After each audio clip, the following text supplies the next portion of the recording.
नमस्कार, मैं जितेंद्र चतुर्वेदी। 2024 का चुनाव अब बहुत दूर है नहीं, तो उस लिहाज से सत्ता पक्ष हो या विपक्ष वो अपनी अपनी तैयारियों में जुट गए हैं। बात अगर भाजपा गठबंधन की करें तो वहाँ कार्यक्रमों का दौर शुरू हो गया है। तमाम राज्यों में किस तरह से अपनी स्थिति मजबूत की जाए उस लिहाज से भाजपा योजना बनाने में जुटी हुई है, और जो तमाम समीकरण है उसको कैसे साधा जाए उस पर भी काम चल रहा है।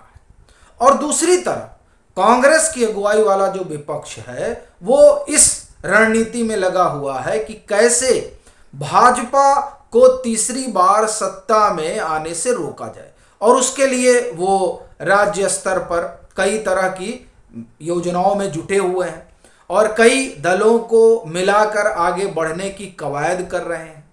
ये जो तमाम नूरा कुश्ती हो रही है 2024 के लोकसभा चुनाव को लेकर, इसी दरमियान सर्वे भी शुरू हो गए हैं। और दरअसल सर्वे एक तरह की रायशुमारी होती है जो ये बताती है कि जनता के मन में क्या चल रहा है। तो उसी तरह का सर्वे एक आया है जो लोकसभा को लेकर है और जो ये बताता है कि दरअसल कहां पर उसमें भाजपा खड़ी है गठबंधन सहित और कहां उसमें कांग्रेस खड़ी है अपने गठबंधन सहित। और उसमें एक यह भी बात निकल कर आती है कि दरअसल राज्यों में क्या स्थिति है भाजपा की और क्या स्थिति है विपक्ष की।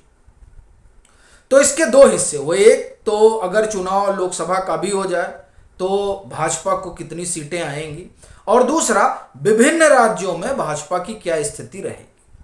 अब अगर इस लिहाज से देखा जाए राज्यों वाले लिहाज से तो 5 राज्य मोटे तौर पर हमने चुना है जिस पर हम लोग बात करेंगे, और वो इसलिए क्योंकि यही 5 राज्य जो हैं वो धुरी बने हुए हैं विपक्ष की एका के और भाजपा को सत्ता से बेदखल करने के, कि मतलब उन्हीं 5 राज्यों के इर्द गिर्द पूरा विपक्षी राजनीति चल रहा है। हालांकि उसमें से एक महाराष्ट्र जहां बहुत बड़ा खेल हुआ है वह भी है उन 5 में।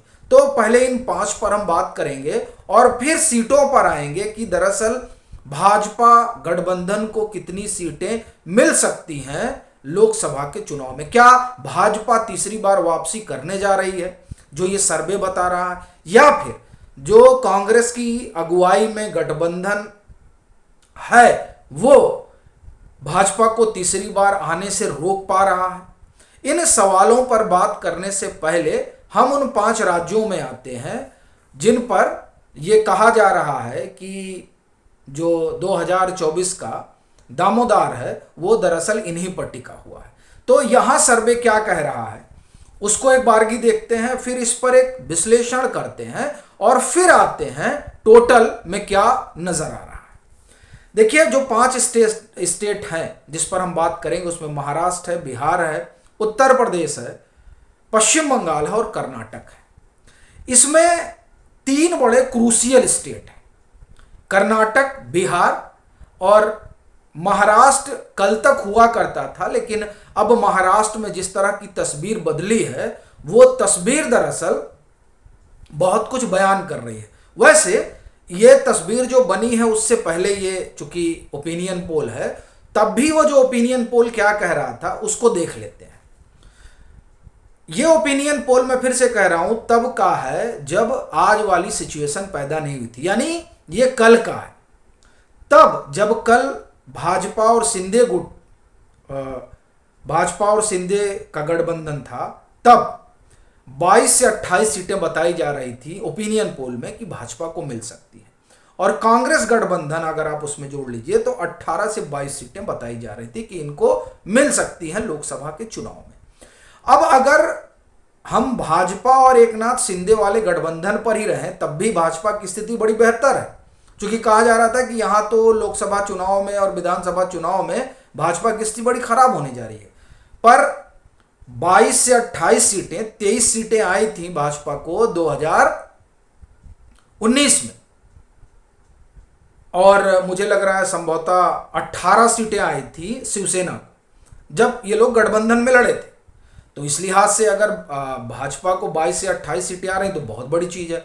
और अब जो सिनेरियो बदला है इस सिनेरियो में तो जाहिर तौर पर 41 सीटों तक भाजपा पहुंच ही जाएगी, क्योंकि अब भाजपा भी है, एकनाथ शिंदे भी हैं और अब तो अजीत पवार भी आ गए हैं।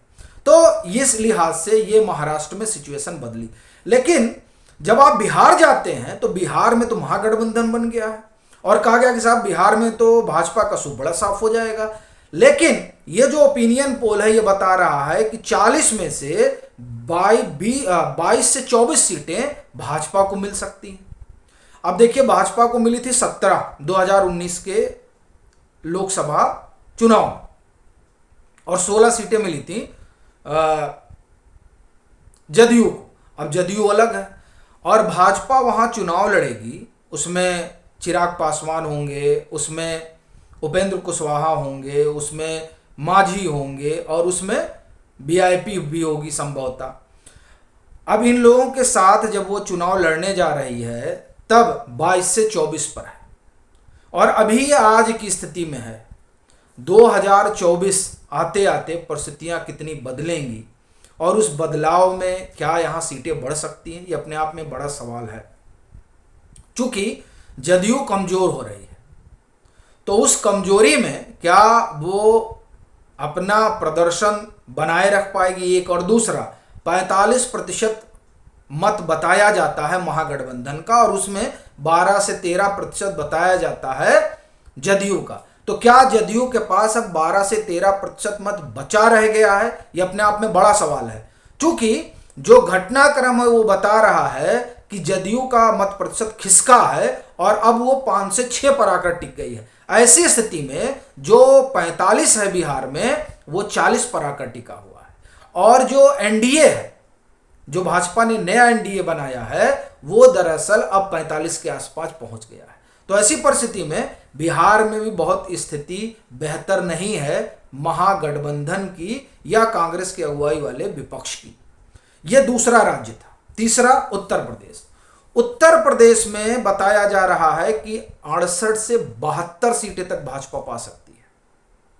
यह सब ओपिनियन पोल में आ रहा है और जब मकर संक्रांति के बाद राम मंदिर बनकर तैयार हो जाएगा और वो श्रद्धालुओं के लिए खुल जाएगा, उसके बाद कहीं ऐसा ना हो कि उत्तर प्रदेश में 75 सीटें पा जाए भाजपा। यह भी एक संभावना हो सकती है। लेकिन उत्तर प्रदेश जो धुरी है दिल्ली की, वहां भी भाजपा का प्रदर्शन बड़ा बेहतर है। पश्चिम बंगाल में भी माना जा रहा है कि 18 से 20 सीटें भाजपा पा सकती है। ये सब लोकसभा चुनाव को लेकर जो ओपिनियन पोल है उसके हिसाब से हम आपको बता रहे हैं, जिसमें हमने 5 राज्य चुने। और कर्नाटक, यहां तकरीबन सारी सीटें जीती थी भाजपा ने 2019 में। अब जो वहां नया डेवलपमेंट है उस लिहाज से कहा जा रहा है कि 15 से 17 सीटें अभी भी भाजपा वहां जीत सकती है। इसमें एक चीज और गौर करना होगा कि जेडीएस भाजपा के साथ जा सकती है। तो इसलिए ये अभी कर्नाटक में अभी तय कर लेना कि 15 से 17 सीटें आएंगी, जल्दबाजी होगी। ये तो एक हुआ कि उन 5 राज्यों में जहां धुरी है, विपक्ष मान रहा था, उस धुरी में ही अब आप देखिए कि औंधे मुंह गिरता दिखाई दे रहा है कांग्रेस की अगुवाई वाला विपक्ष। टोटल में आप देखें तो अभी 285 से 325 सीटें भाजपा गठबंधन को मिलती दिखाई दे रही हैं और कांग्रेस को, मतलब कांग्रेस गठबंधन को 111 से 149। अब यह कहा गया कि ये जो सर्वे है, ये सर्वे दरअसल 23 जून को जो विपक्षी एका की बैठक हुई उससे पहले का है, मतलब 15 जून तक का है। लेकिन ये विपक्षी एका के बाद तो अब लग रहा है, जो अभी वैसे तो मूर्त रूप में नहीं दिखाई दे रही है, लेकिन फिर भी ये जो बैठकों का दौर चल रहा है उसके बाद भी लग रहा है कि ये जो आंकड़ा है कहीं इससे आगे ना भाजपा चली जाए। क्योंकि महाराष्ट्र में उलटफेर हो गया, बिहार में भी क्या इस तरह की संभावना है, क्या पश्चिम बंगाल में भी कोई उलटफेर हो सकता है। और अगर हम सारी संभावनाओं को दरकिनार कर दें तो भी 224 सीटें ऐसी हैं लोकसभा की जहां भाजपा को 50% मत मिले। अब उस 50% को कैसे जो विपक्ष अभी खड़ा नहीं हो पा रहा है वो कैसे कम करेगा। यानी आप ये मानकर चलें कि 224 सीटें ऐसी हैं जहां जीत का मार्जिन 1 लाख से ऊपर है। कुछ सीटों पर 2 लाख से ऊपर, कुछ पे 3 लाख से ऊपर। तो इस तरह से आप देखें 224 सीटें हैं 50% मत वाली, तो उसे कैसे कम किया जाएगा, यह भी एक बड़ा सवाल है। तो इस लिहाज से अगर देखें तो लोकसभा का चुनाव आज हो जाए तो मुझे लगता है कि विपक्ष की स्थिति थोड़ा बेहतर हो जाएगी, रहेगी। और अगर ये तय समय पर होगा तो कहीं ऐसा ना हो कि विपक्ष जो है वो और बुरी स्थिति में चला जाए। ये इसलिए कह रहा हूं क्योंकि महाराष्ट्र में जो घटा है वो ये बता रहा है कि अब जिस महाराष्ट्र में 20 से 22 सीटें भाजपा को दी जा रही थी और लोग तो और भी कम दे रहे थे, वहां तो फिर से 2019 वाली स्थिति में चली गई। तो ऐसी परिस्थिति में ये जो सर्वे है ये आज अगर लोकसभा का चुनाव होता है तो क्या होगा।